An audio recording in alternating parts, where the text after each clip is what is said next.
Welcome to Christmas Platters 2023 Masterclass. First of all, a special thank you for Sandra for videoing this. Really appreciate it. Okay, shall we get into it? Today's session is really just a light, playful introduction to some of the things I'm going to be doing. It won't be so in-depth because I'd like to share with you the properties of food. I'd like to share with you about the harvesting, and there's a lot more into this. But just for today, we're going to keep it very simple, and we're just going to focus on some menus and the recipes. Now this video will be available continuously, so you might want to watch it first, and if you choose to get a pen and paper and write down some of the recipes, because no, I'm not going to send you them, not for this one anyway, so please. Now I totally know and understand that in this time, time is really can be challenging for a lot of people, so I want to make it fairly quick and simple, and a lot of what I do is simplicity, using a lot of different not a lot of different ingredients, but a few ingredients, and combining them with some different dishes in different ways, different flavors. And this is what I tend to do in restaurants as well, is instead of a big large pantry and refrigeration, I just have a small stock, but be really creative with it. And not only is that good for preparation, but it's also good for your budget. So one of the things that we're going to look at as well, not today but in the future, is budgeting. And I'm very good at that. I can make something out of thin air. Well, that's another workshop. Right, so you all saw the menu that I posted up. If you didn't, you'll see it on my page. And so what I did today, or even yesterday, is I started to think about planning. I'm not going to drop deeply into that, but you see some numbers I put on there.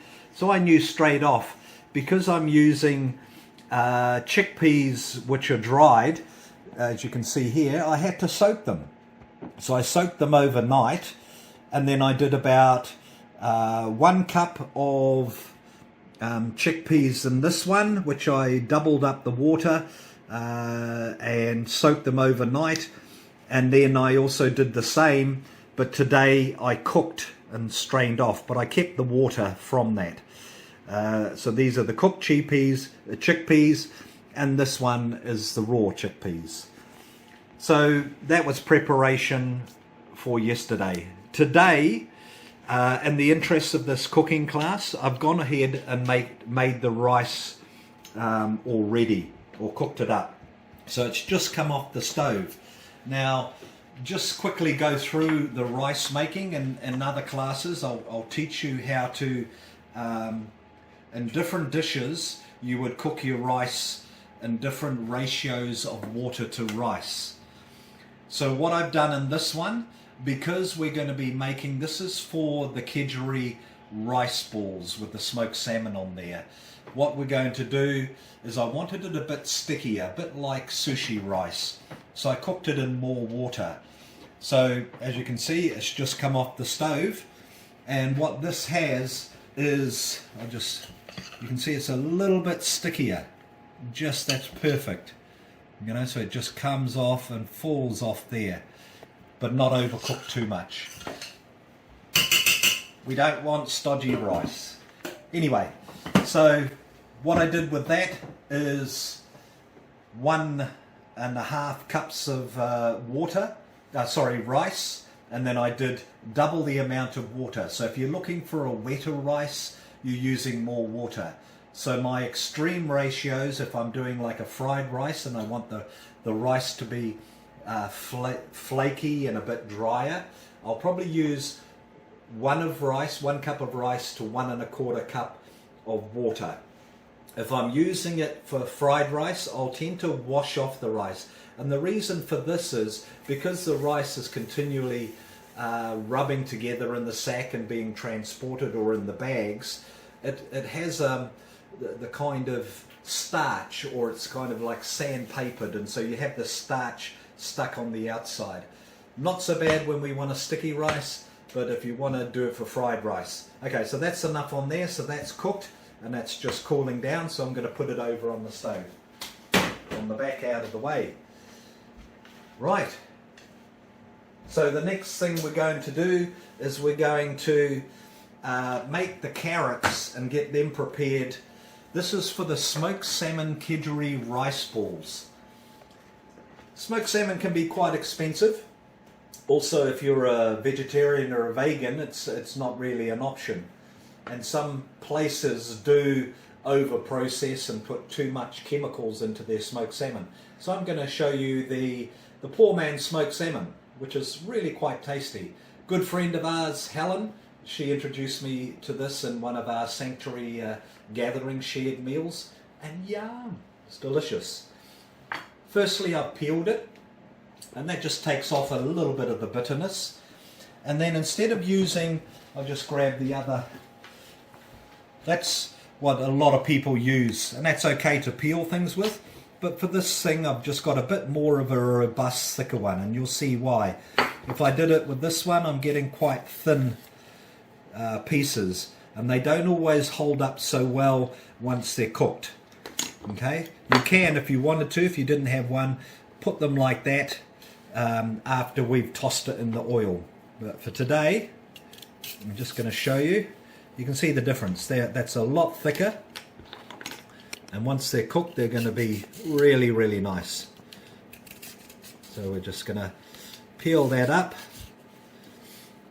and as you know, that one end is thicker than the other, but if I dig it in at this end and then ease up my pressure, then I'm getting fairly even pieces. Now I'm going to turn it over. I'm going to do the same on here. Okay. And for this dish, really look at your carrots. Try and get the real bright orangey ones, then you know that they're going to be full of flavour. Unless, of course, like we have, they're not ready at the moment, is access to some heritage carrots, and they'll be not even this colour. Right, so we're going to pop that in there. Now we're not going to throw away that bit, we're going to pop it over on the other bench, and I'll show you what to do with that, another dish later. Okay, so on here, we're just going to sprinkle in a little bit of olive oil. Probably in this amount, about a teaspoonful.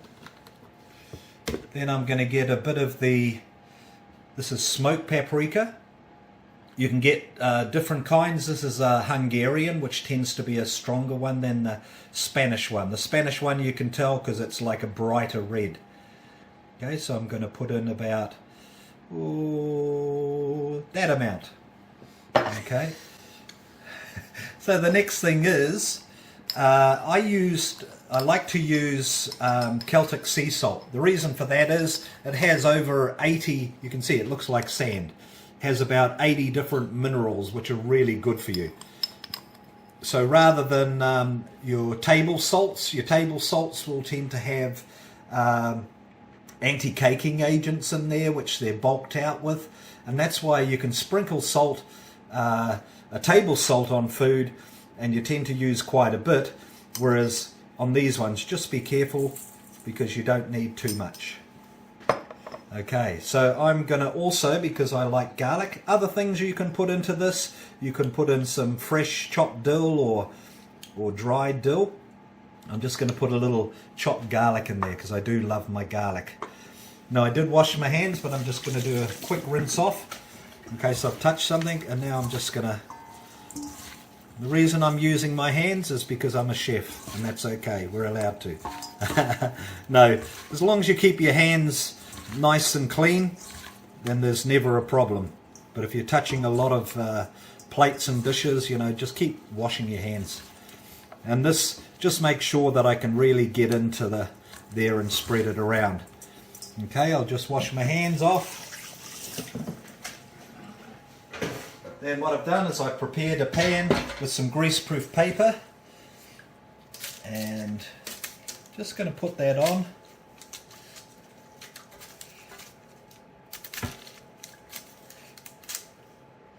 Now I have prepared some more of this because we've got an event tomorrow which we're going to be catering for. So I've prepared a lot, but that was just to show you how this one, and it is delicious, it really is. And it's a good substitute for, as I said, smoked salmon. I'm going to pop that into the oven. Okay, so we've done the chickpeas, we've cooked the rice. Now we're going to move over to this side and we're going to, in here in our blender, now I've already prepared some of it already. Because we're cooking in bulk, I've got two containers prepared. They're for two different dishes, and this is what I'm talking about when I say base ingredients. So this one here is going to be for the chickpea ham Christmas polenta patties, and this one here is going to go with the rice. So we're going to do a couple of different things with them, and I'm going to add in. So all I've done, and as I say to people, you know, if you're making patties, things like that, you don't always need to get your best ingredients. Now what we did was we went to the garden and we got some broccoli leaves from the broccoli, and Sandra's been growing. I've got to show you this. Hold on 1 minute. Look at these broccoli. Isn't she awesome? There you go. Okay. So I've just got some scraps in here. Some carrots. There were some leeks. I had a bit of lovage in there as well, and then there's some silver beet. So I'm just going to pop this into here.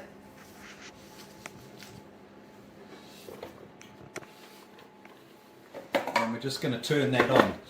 The main thing is you don't want it too chunky, because if it's too chunky, when people bite into it, so this is like party platter.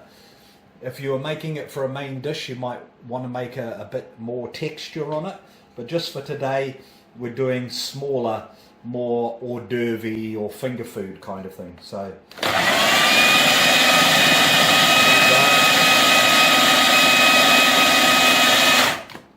check it halfway through. Scrape down the sides. Well, you know all this, but just in case you don't. There we go.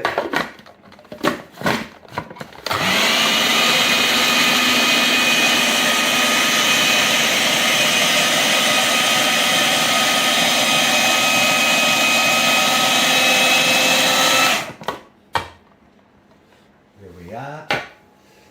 And I've got the leaves in there now, so I'm just going to put the rest of the stuff in there.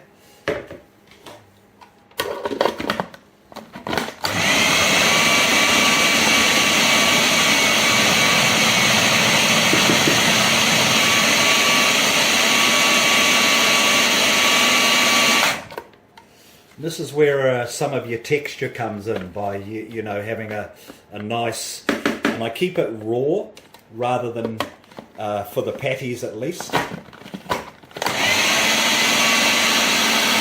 And then that way you get a lot better texture.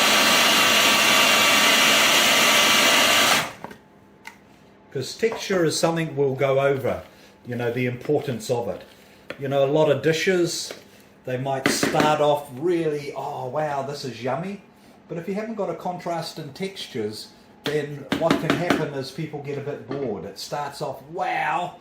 And so I always, which I'll teach you later, is how to build different textures. So when you have a dish that people start off, wow, but it's like, wait, there's more. Okay, so now what I'm going to do is keep a little bit of the mix in there, and in here, this is for the kedgeree I'm now doing.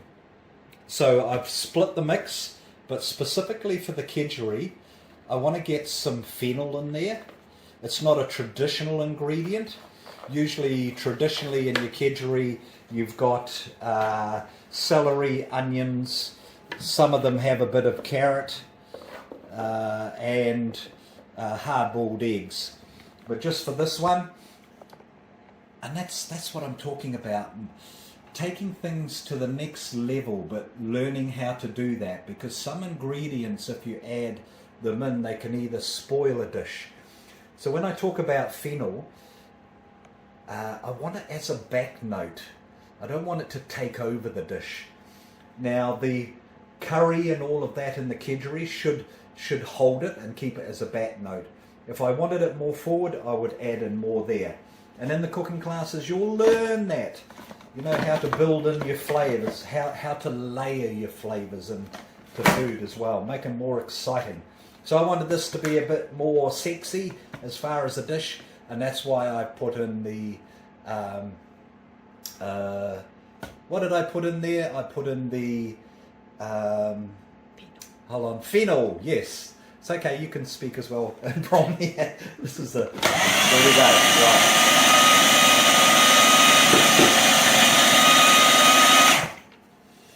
Mix that up a bit.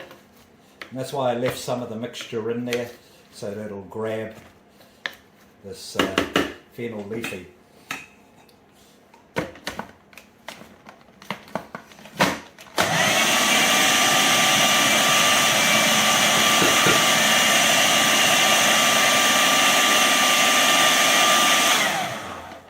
Okay. And the reason why I've done this mixture first is because I want to cook this off a little bit and get some flavours going in there. So this is the mixture that's going to be mixed up with the rice into the rice balls. Okay. Right, so if you'd like to come round here, Sandra, I'm going to turn this on. And we're going to mix that up. And we're going to cook that off. Okay, so while we're waiting for that one, what we're going to do is we're going to mix up the polenta mixture for the patties. So I'll just show you over here, excuse me, while I put this out of the way. So while we wait for that pan to get hot, this is where cooking with gas really helps. So this is the Christmas ham / chickpea. So what I'm going to need for this is to put this back on here.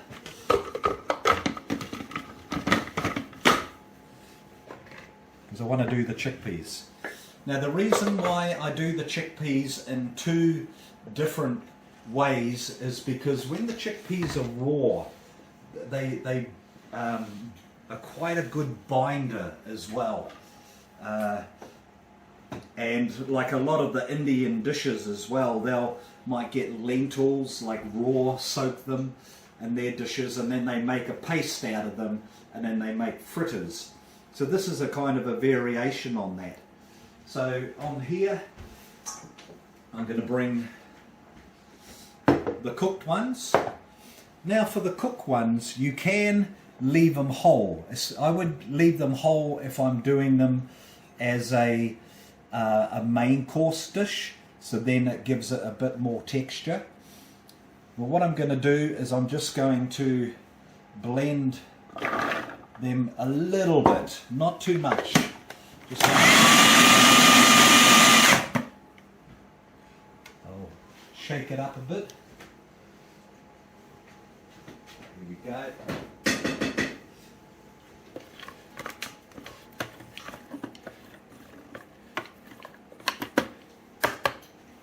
Thanks, honey.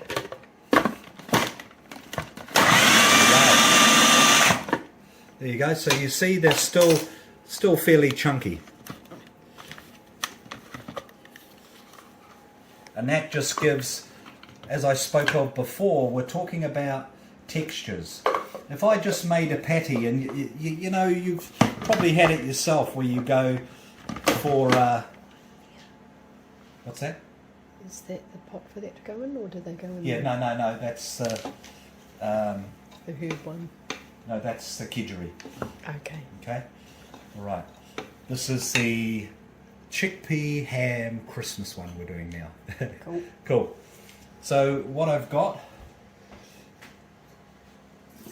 just going to strain off the water from that.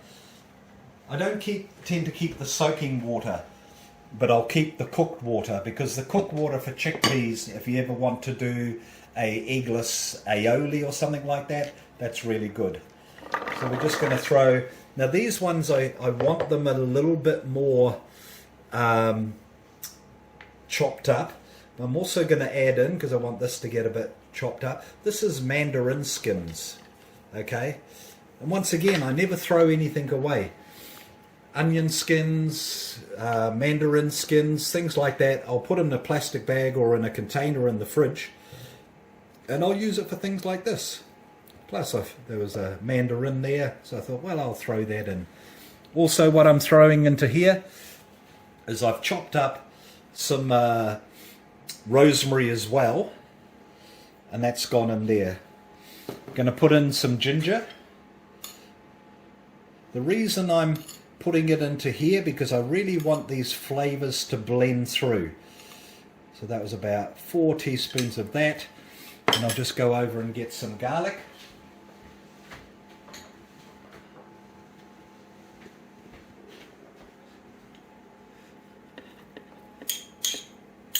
Cool. And then I've just got over here a bit more herb. Now you can use different herbs. The first herb I put in was the coriander, which wasn't for this recipe, so I'll need to chop some more of that up for the next one. That's all right. This is a family show. And so we put the rosemary in there as well. Okay, so you can put in basil, a bit of sage if you want to get more of a stuffing kind of flavour in there.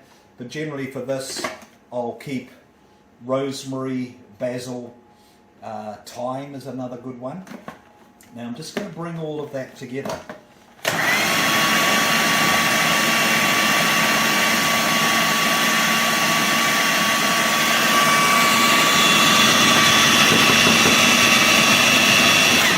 Once again, I'm going to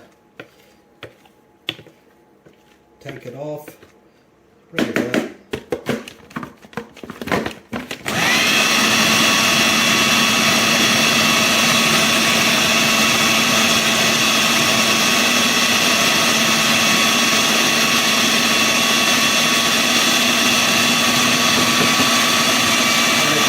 Look in there, you see it starting to come together. If you look in the top there, see how it's all starting to form together? That's when you know it's ready. Okay? Don't want to do it too much on that, otherwise you'll end up with a very pasty patty. And as I said before, you know, a lot of vegetarian patties, they might go, oh wow, vegetarian patty, but they can be a bit pasty. And that's because they're not thinking about texture. So we've got that in there, so we're going to put that in. Whoop! We don't want those in. Come on, Johnny. Well, hopefully we can do enough videos so we can afford a new blender, honey. Cool. All right. I'll just check that pan's doing well over there. Yep. Okay, so in here we've got our vegetable mix, we've got the soaked chickpeas, we've got the cooked chickpeas, we've got some mandarin, rosemary, we've got garlic, we've got ginger, we've got it all going on. So what's the main ingredient that we still haven't got in here yet? Ah, the polenta.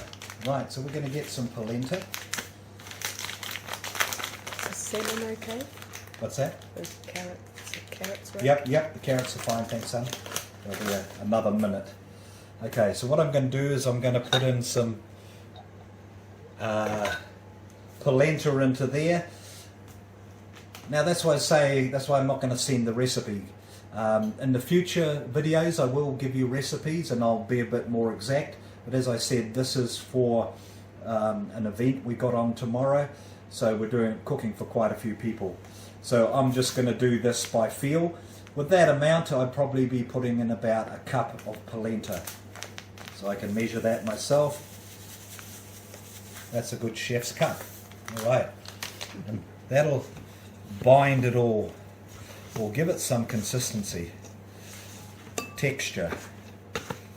Now you don't need to cook the polenta or anything, it'll cook itself as you come to do it.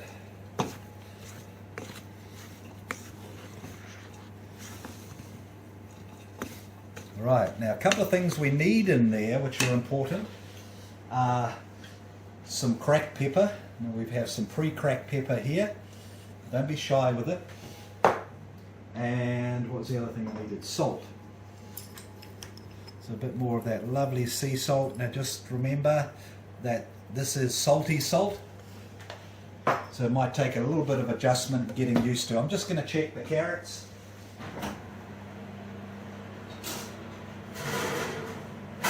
Beautiful. Right, we'll look at those later. Okay, so here we go.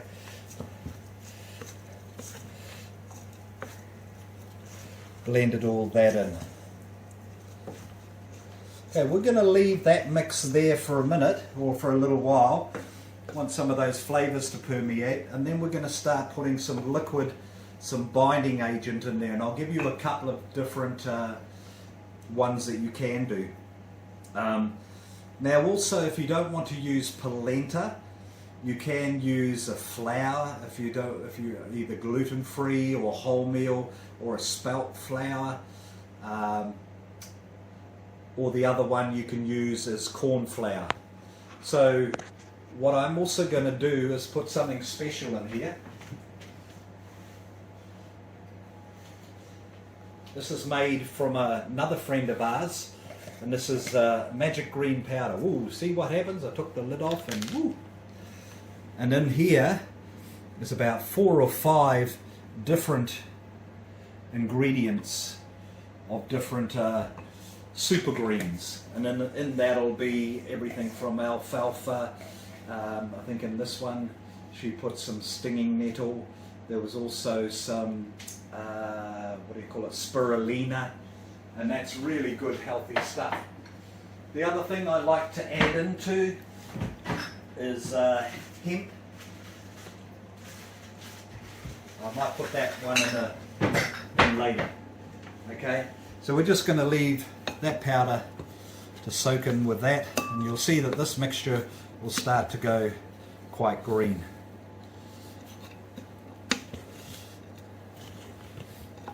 Okay, as this is a Christmas show, what I would also do in here is I would add beetroot into my mix, but I don't want two things to go. So I've got some beetroot which has been diced up before with some carrot, and I'm going to add that in. That'll give that nice bright Christmassy flavour, but I didn't want the rice balls, which we're going to start cooking soon, to look the same as the other one, same as this one. So this has got a nice bright red Christmassy look to it. Now, why is it Christmassy? There's one ingredient, or not one ingredient, but a few ingredients missing. I'll just grab that.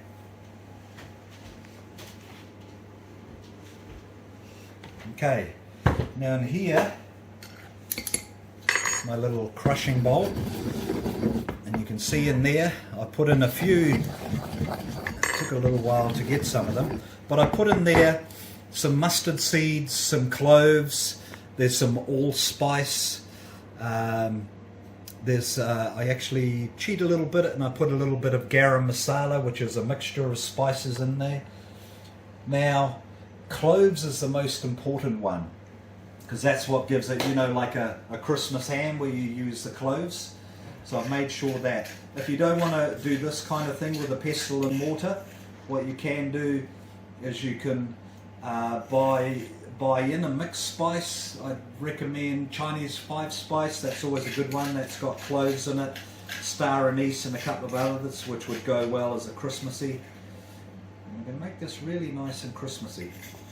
The reason I use a pestle and mortar is quite often with spices, when they're crushed and pre-ground, they're okay to use. Quite often they're wrapped up in a cardboard box in greaseproof paper, and that's still okay, but it loses its some of its flavour. So I like to get whole herbs and then grind them up with the pestle and mortar. If you haven't got time, then hey, just use the powdered stuff. There's no right or wrong. Okay. So all those lovely flavours, you can see the colours and that's starting to come through. We got the green, Christmas red, beetroot. Wow, look at that. Okay, so we'll leave that mix, let it permeate through, and we'll come back to that. Now what we're going to do is, remember this mix that we had, half of it? We're going to cook that off. Now you can either cook it off in some oil or coconut oil. I'm just going to use some olive oil here. But I'm going to mix the olive oil with some, whoops, excuse my fingers, with some coconut oil. Okay. What we're going to do is we're going to get this mixture, and this is the mixture for the kedgeree rice balls that we're going to have that salmon. Okay.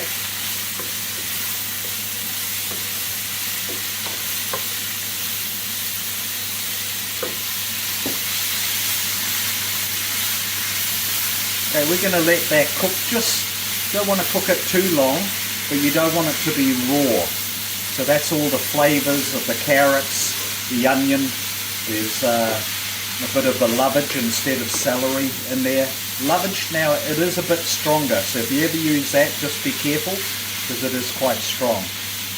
Now what we're going to do is we've got a few dishes cooking now, so we're just going to take a break, a pause, and we'll come right back and reset. Okay, here we are once again. This was the vegetables that we specifically did for the kedgeree rice balls. So I'm going to put a bit of curry powder in there. That's just going to give it some good flavour, but also that what kedgeree is all about. The kedgeree used to be done as a smoked fish dish and worked really well, smoked fish and curry. So we're doing a bit of a variation on that. Okay, so while this is cooking, just want to cook that spice, that curry out just a little bit more. So just to let that cook, I'm just going to turn it off and that'll just keep cooking. Now we're going to come over and we're going to start the turkey and cheese, or instead of turkey, tempeh, cranberry scrolls. So in here I've got some cream cheese, I've got some grated cheese, I've used the tasty cheddar, there's also some parmesan in there, and this is chopped tempeh. You can do the same. You can either, if you can afford it, buy some proper turkey roll, or else you can get that pressed, which is bulked out as well. But I've used tempeh. Now tempeh is made from the fermented soybeans, so it's like whole soybeans that are fermented and pressed into a form. So I've just diced those up, and into that I'm going to put in a bit of red onion, and that'll just give it a nice sharp flavour. Now talking about onion, what I've got on here is some onion powder. Now onion powder we make our own here. And we basically, instead of throwing out all the garlic peelings and all the peelings from when we do onions, we keep them all, and we just keep them in a dry place. And that might be just sitting in the oven. Then once we have enough, we bake them off a little bit. Then we just put them in the coffee blender or the spice blender. Probably not your coffee blender that you're going to be using for coffee. That might alter the flavour. Or the other thing that you can do is just use French onion soup mix. Excuse me. So I'm going to mix that up.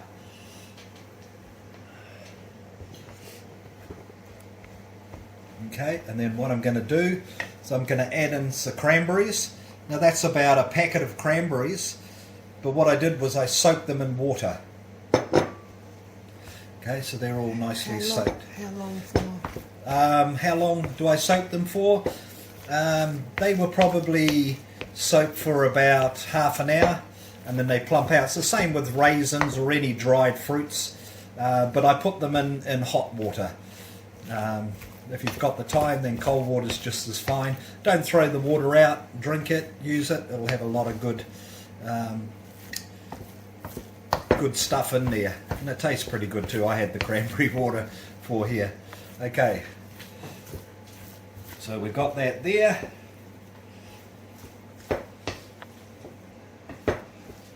Okay, so one thing we haven't got in there yet is a little bit of salt, and then once again I'm going to put in some cracked pepper. Not too much salt, remember, because this will have a little bit of a sweet flavour into it. You don't want to add in too much saltiness to it. So balance is what it's all about. That can probably take a little bit more pepper, but once again, if you put too much pepper in, then it's just going to be a full-on pepper. And it's like a lot of dishes, you know, people put too much of a flavour in, and that's all you can taste. I like to have things and people guess, you know, what's in that?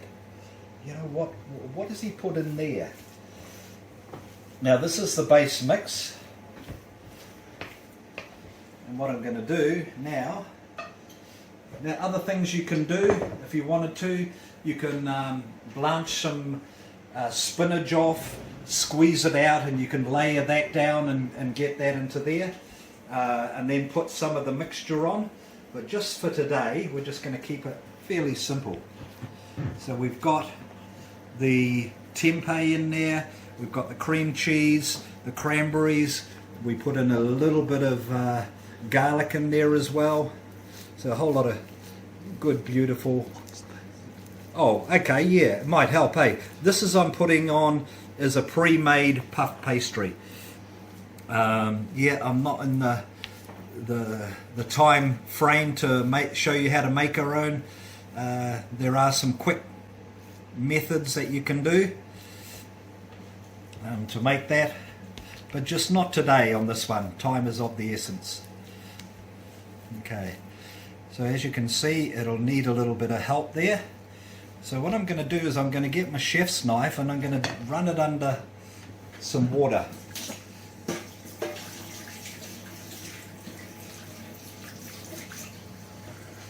Okay, then I'm going to smooth it out. You want to try and get it fairly even.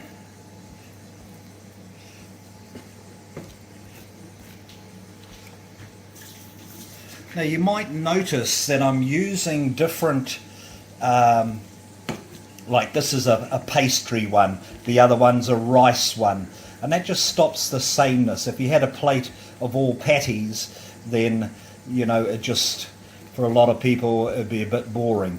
So today, just for today, we're going to do a selection of ones, and that's when planning the menu. Put a bit more of that on. So you want to bring it fairly well to the edge, and as you see, it doesn't matter if it goes over the edge a little bit.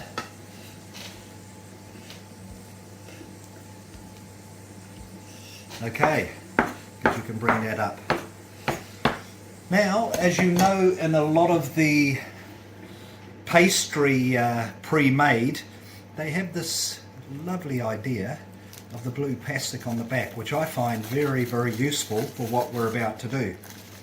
All you do is you peel off the back there. Now, a trick with the pastry is not to take it out too soon, otherwise you end up with this really soft. So I do it from frozen, and when I'm ready I'll put a sheet on the board. By the time I've come round to spreading it out, it's defrosted like this one. Okay, so I'm just going to roll that up. See how easy that was? Just bring it in a little bit, especially on the ends. Level it off. Okay, and then you can start using that. Come up, bring it back.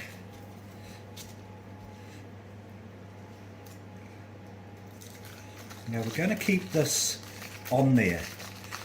I just want to make sure it's off. Because the mixture is a little bit soft, if I was to try and slice it now, and I'll show you, you can slice it if you're in a hurry and you well,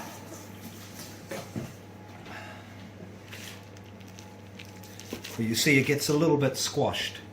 That's okay if you want to kind of do that, but what I'm going to do is a chef's trick, is we're going to roll it because we can. And what I'm going to do is I'm going to put that in the freezer.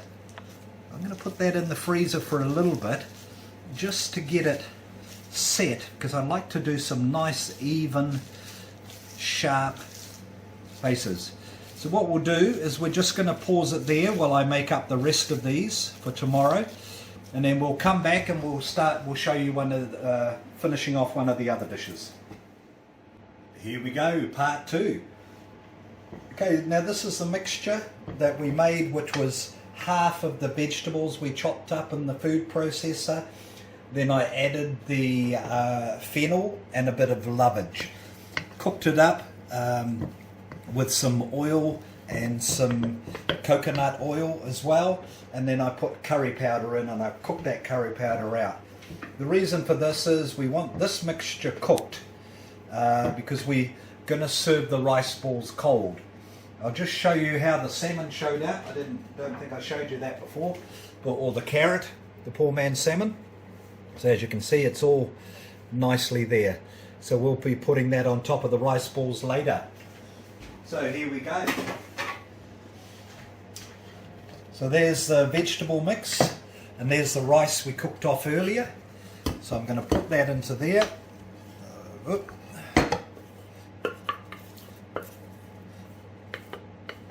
There we go. Mix that up a bit, and you'll see the curry. You can start to see the curry colour coming through and all that lovely flavour.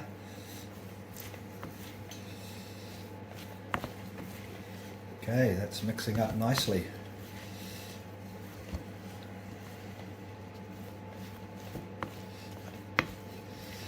Now this is where the hard-boiled eggs of a kedgeree come in, so we'll put those in as well. Going to put a bit more ginger because I like spicy flavour, so we're going to put plenty of ginger in there, and then a bit more garlic. Okay, mix all that goodness up. And it's like, well, how are you going to make balls up with that? Well, hey, I'm pretty good at that, but what we'll do is we need a binding agent. What you'll find is when the rice cools down, and that's why you make this when it's warm, so that then the starch in it will bring it together. But what we're going to do, this is stepping beyond the realms of kedgeree, and this is an aioli. I won't give you the recipe for that, but that's another show. Okay, there we go. We're going to mix that in. Yep. Whoop.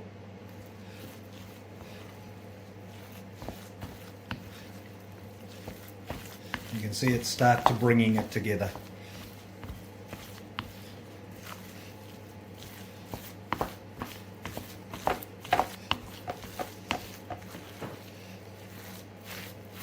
Right, look at that.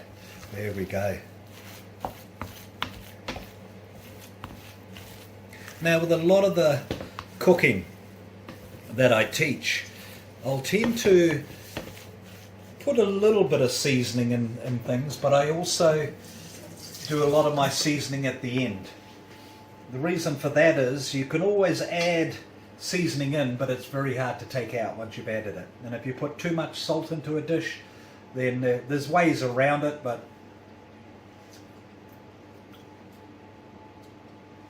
that needs more salt. Some of that lovely Celtic salt in there. There we go. And then I'll put a bit of pepper in, because we love pepper in this house. Okay. Okay, we're just going to pause before we make the balls now. And we're going to make some of these rice balls. Now later on, as I said in previous videos, I'm going to show you how to do it, these dishes, or some like them, as an hors d'oeuvre, an entree and a main course. But just for today, we're doing them more as hors d'oeuvres. So I'm just going to use probably about that size. Dessert spoon? A dessert spoon, thank you.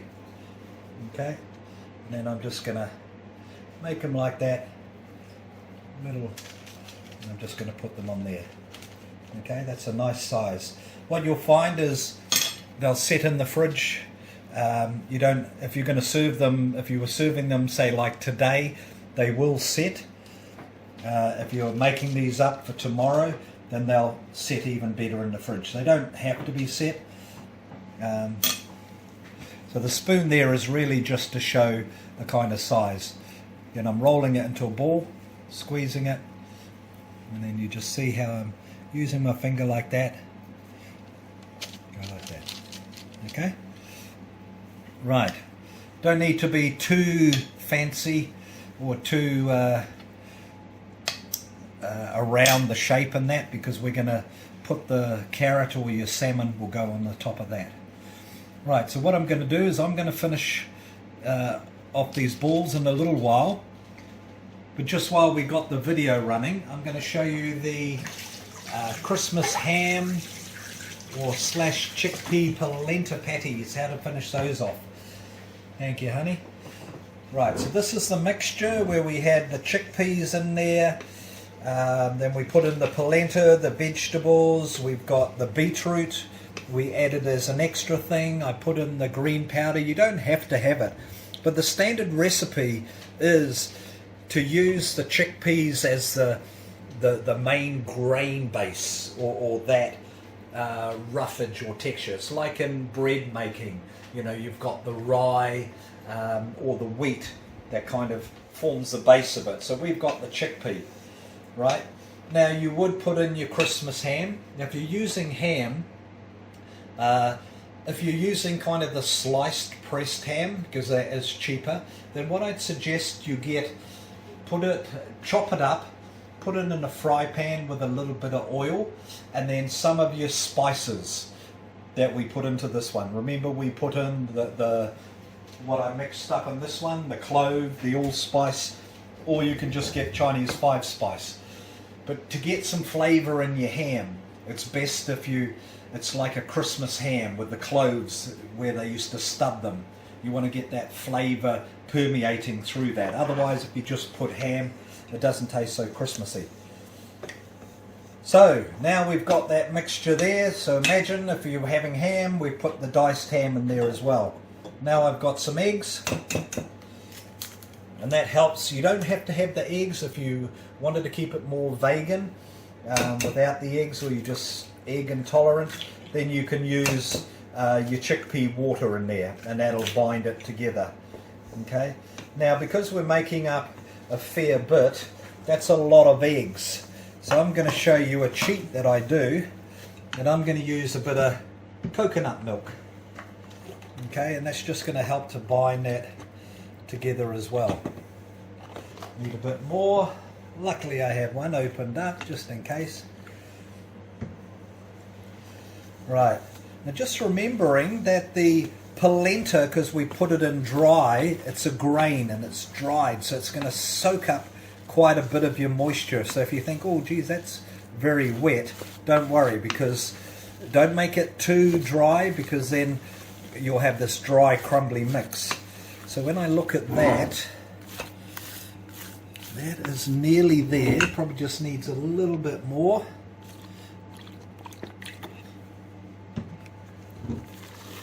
Just to get it. Oh, that's better. That's, now we're talking. See how it's all just going together? Right, now what we're going to do is we're going to put a bit of coconut oil in the pan over here, and we're going to start cooking.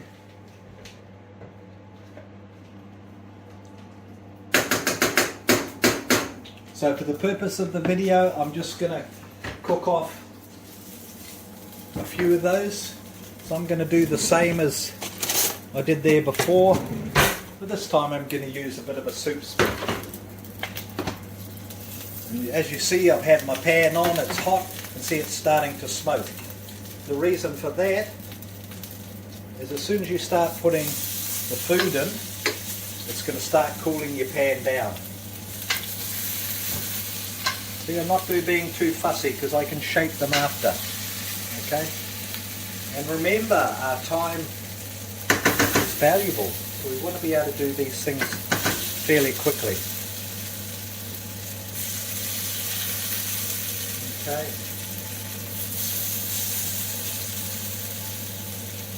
Right, I'll just cook those few there. Excuse me, I'll just get the fry pan.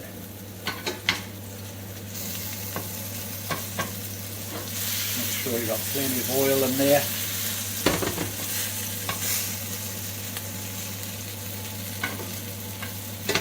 Okay, so we'll let them cook. What I'm going to show you is over on the rice balls over here that we made. They're just going to cook nicely there. I'll flip them in a minute.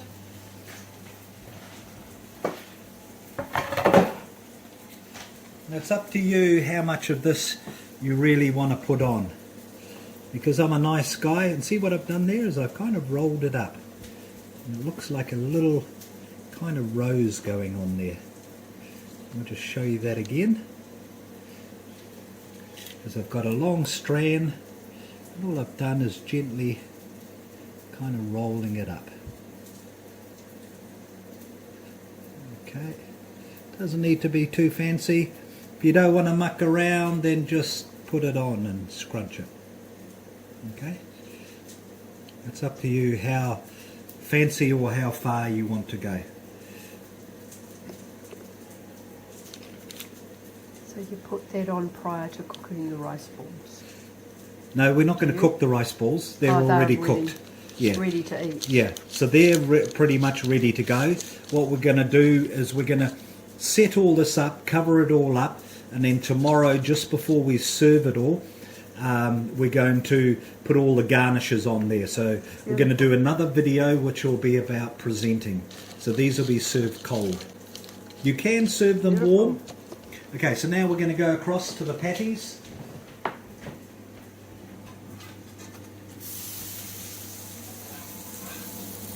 You can see there.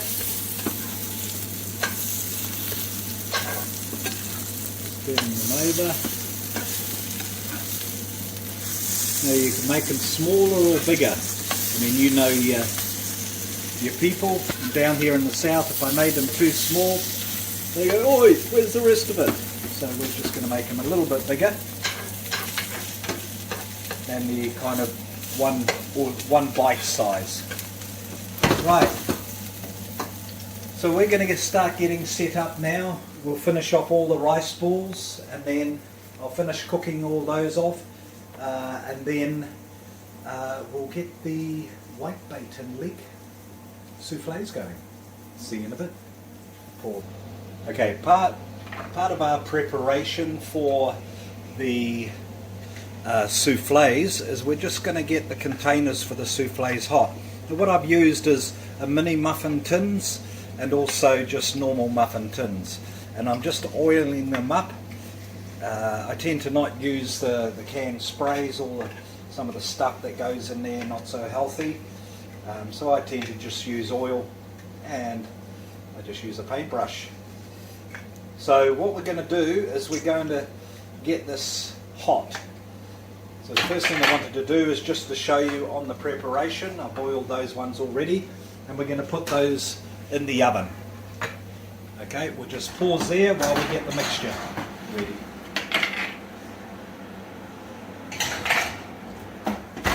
Pause. What I've done just prior to this is I've cracked a couple of egg yolks and I've put the coriander in there. And what I've done in here is the egg whites. I've kind of been beating that, and I just wanted to get a little bit ahead of the game. And I put in about a tablespoon of corn flour in there as well. Got the egg whites beating, and then I put in the corn flour. And that'll just give it that nice souffle texture. As you can see, it's getting a nice bit shiny. And what dish is this for? This is for the whitebait. Whitebait and lemon coriander souffles with the leg. Okay, so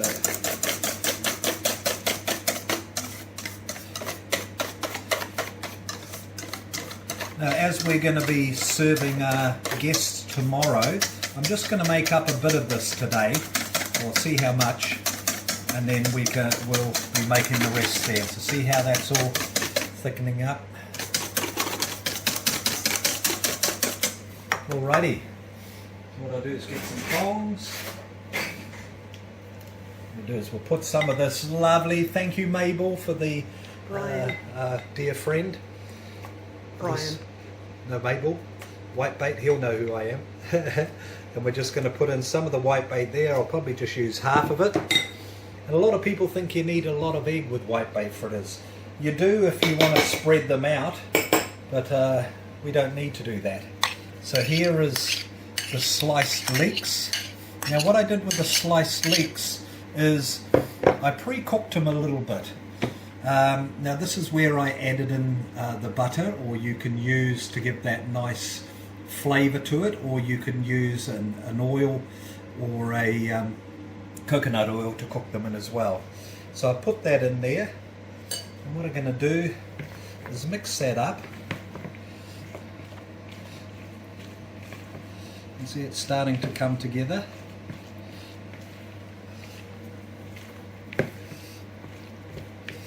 Okay. Now I'm just going to put in a bit of onion into there as well. And then a bit of lemon.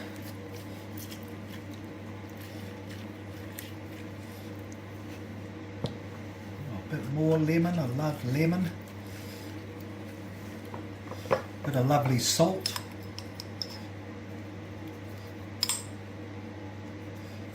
Okay, now what I've got in here is some lemon zest. You know, I use all the parts of fruit and vegetables. So I'm just putting in a bit of lemon zest into this mixture. And that'll just give it a bit of zing to it. Now instead of using the cracked pepper, I'm just going to use pepper from a pepper mill, so it's not so... There we go.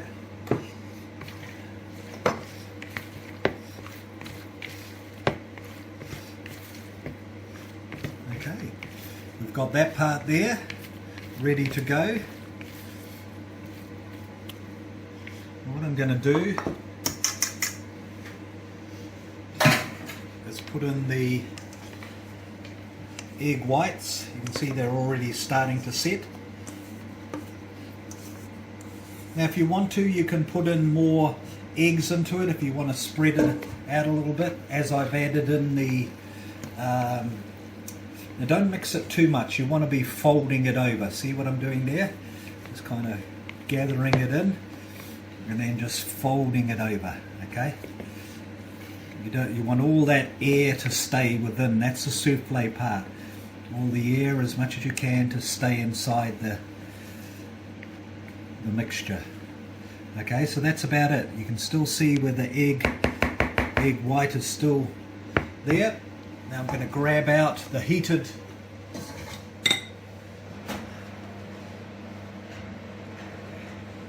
just going to use the small ones to start with. Oh, I might have some other mixture in there.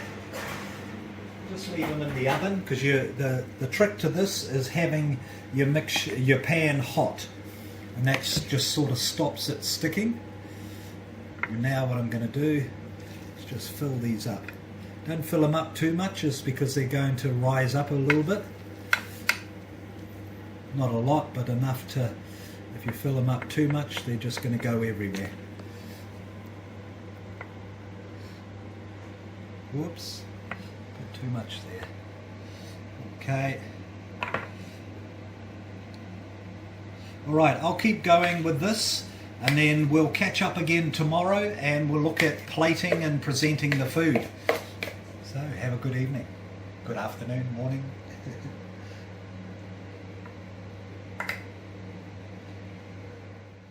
Here we are, just a quick one, a couple of things we hadn't shown you. There's the whitebait and leek souffles I've just taken out. You can see there's had a little bit of mixture left over on those ones, but basically I've taken them out there, and then I'm just going to sit them on a plate to cool down. Now it's best on these to let them cool down a little bit, otherwise you can break them up. Okay, so that's the whitebait and leek souffles, and we're going to decorate them up on tomorrow's presentation.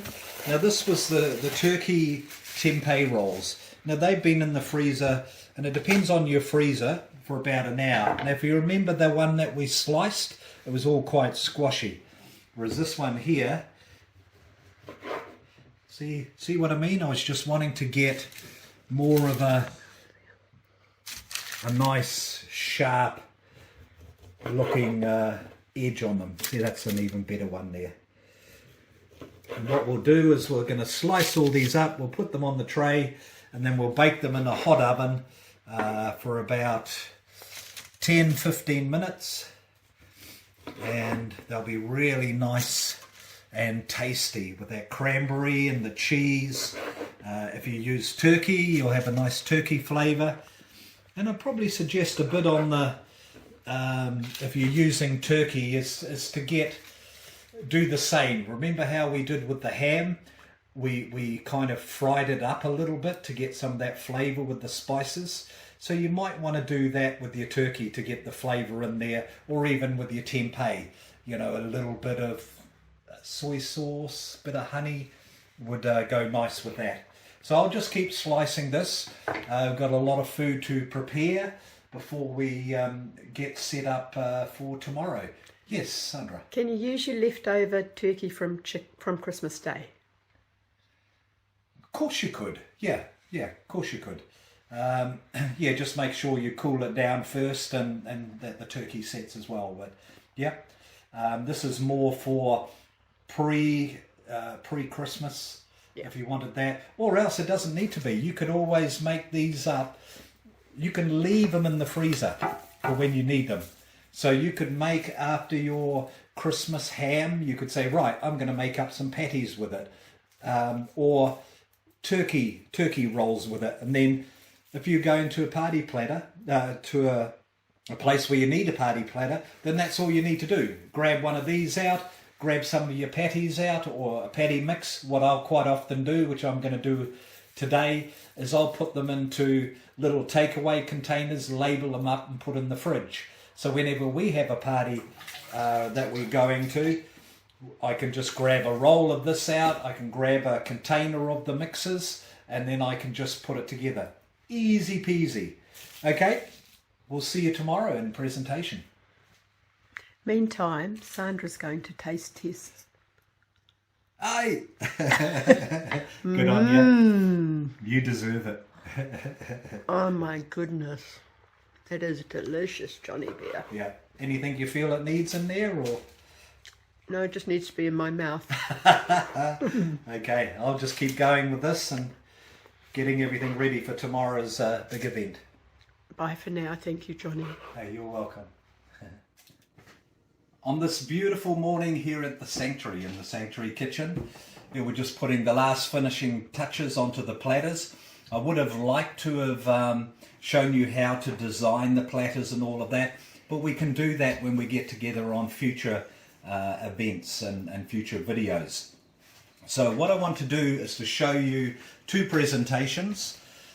The one up in the front, which is the individual presentation platter here. I've done these ones a little bit smaller.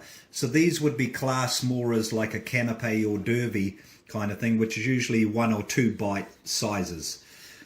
So this one here is the turkey, but we've used the tempeh in this one with the cranberry cheese scrolls.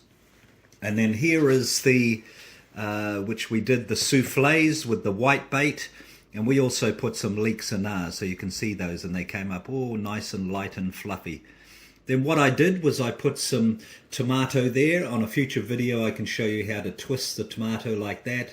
And I put it on top of a little bit of aioli on there as well. Okay, these ones here are the Christmas ham, chickpea polenta patties. And what I did was we do some homemade black boy peach plum relish, and so I made up some of that last year from the plums, and then I put a little zest there of the mandarin, which we used some of the flavoring inside there, and then just a little bit of cucumber on top there. These ones here are the faux smoked salmon or carrot, and then we put them onto the kedgeree rice balls there. Okay, so those were the 4 dishes that were on the menu. That's what it looks like on a presentation plate, and this is what it looks like over here on the platter. So this is what we would do, and don't expect it, everybody, if we come around to your place that we're bringing a platter like this. This is for the event today. So once again, we've got the turkey and cheese, but the tempeh, cranberry scrolls. We have the Christmas ham, chickpea polenta pates here. So these are bigger versions. Yeah, and these are a bigger version because, you know, being in the South Island here in New Zealand, you know, people do tend to eat bigger quantities, or not so much bigger quantities, but you know, they like better bite size, bigger bites, should I say. And then here we have is some of the faux smoked salmon with the kedgeree balls, and then we've got the souffle whitebait and leek. But as I said, in the South Island, I've also done some traditional whitebait fritters, but I cook these ones inside the in a muffin tin rather than the smaller little petite ones. Okay, now what I'm serving that with is some aioli and some of the black boy peach chutney, okay, or the relish. So here we are. We're all excited. A big day here for us at the sanctuary. Lovely event, lovely people coming.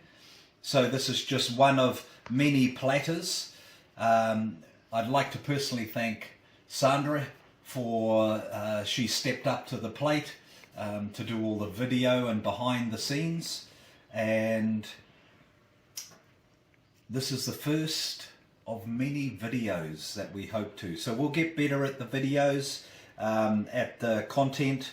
There's a few things that we've after doing it like this is probably just do one video with one dish rather than trying to do 4, because that took quite a lot to bring together. But we wanted to do it because we were having this event today and I needed 4 different choices on there. So from my heart to yours, I hope you have a beautiful Christmas.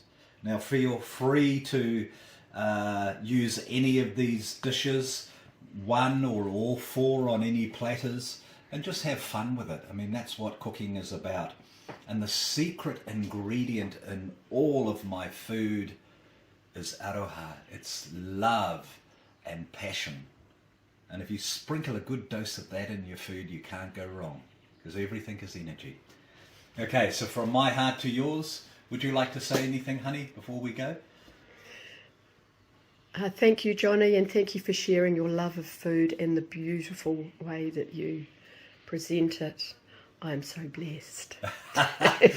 Once again, I put you on the spot there, so apologies about that. So have a beautiful day, people. Here we go.